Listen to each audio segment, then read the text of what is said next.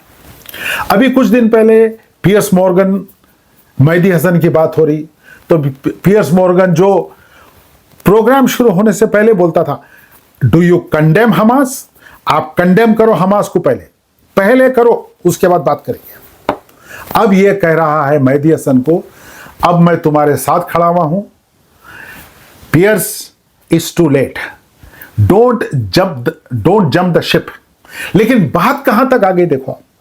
अब इसराइल के जो पक्के दोस्त हैं, जो उसके साथ खड़े हुए थे, वो भी अब शिप छोड़ के भाग रहे हैं, चूहे भाग रहे हैं।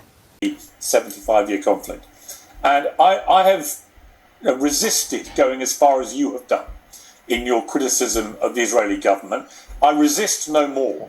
I think we've reached common ground about what we view is happening and has been happening through this period of this blockade, which frankly is just starvation of the people there, including so many innocent young women and children. And I think that the incessant bombing and killing, and we don't know how many civilians have been killed, but it is on a daily basis. It looks like hundreds of people every day with no. और कई unions, Denmark में तो पूरे unions तय करे हैं Israel से कोई डीलिंग नहीं हो सकती बिजनेस की। आपको मालूम है डेनमार्क कौन है? 1.4 ट्रिलियन डॉलर इन्वेस्टमेंट है इनके दुनिया में मुख्तलिफ जगहों पे, richest country on the planet. तो जब ऊपर वाले का अजाब आता है, ऊपर वाले का पनिशमेंट आता है, तो सबसे पहले अकल पे पर्दा फट जाता। आप हराम को हलाल, गलत को सही, झूठ को सच, रात को दिन, दिन को रात, मजलूम को जालिम, जालिम को मजलूम, दोस्त को दुश्मन, दुश्मन को दोस्त समझने लगते हैं।